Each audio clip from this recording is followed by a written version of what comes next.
দ্বাদশ বাংলাদেশ প্রিমিয়ার লিগে স্বল্প সময়ে আলোড়ন সৃষ্টি করে গেছেন বেশ কয়েকজন ক্রিকেটার, যাদের অল্প সময়ের উপস্থিতি বিপিএলে যেমন যুক্ত করেছে ভিন্ন আলোক রশ্মি, তেমনি তাদের দলকে দিয়েছে ক্ষণিকের স্বস্তি।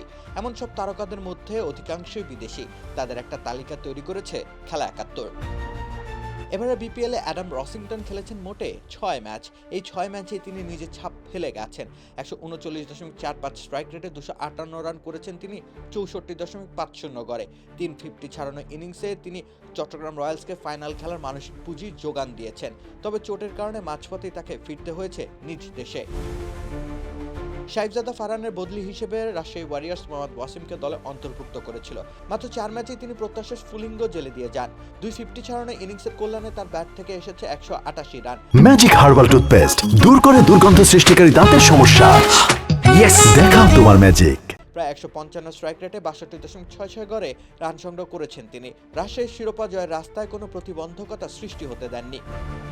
টুর্নামেন্টের শুরু থেকে দলের সাথে ছিলেন মোহাম্মদ নবীর ছেলে হাসান ইসাকিল। টুর্নামেন্টে ধুঁকতে থাকা নোয়াখালী এক্সপ্রেস তাকে মাঠে নামায় একেবারে শেষ ভাগে। মাত্র ৩ ম্যাচে ইসাকিল নামের পাশে যুক্ত করে নেন ২২৪ রান। ১ সেঞ্চুরি ও ১ হাফ সেঞ্চুরির এই যাত্রায় তার স্ট্রাইক রেট ছিল ১৪৭.৩৬। এলিমিনেটরে ১ ছক্কায় হৃদয় কেড়েছিলেন ক্রিস ওকস।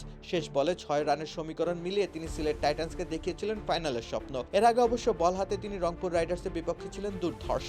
২ ম্যাচের বিপিএল ক্যারিয়ারে উইকেট বাগিয়েছেন ৩টি, ৬.৬২ ইকোনমি। আর ওই এলিমিনেটরের ছক্কা কম আলোড়ন সৃষ্টি করেনি। রাকিব হোসেন রুম্মান, খেলা ৭১।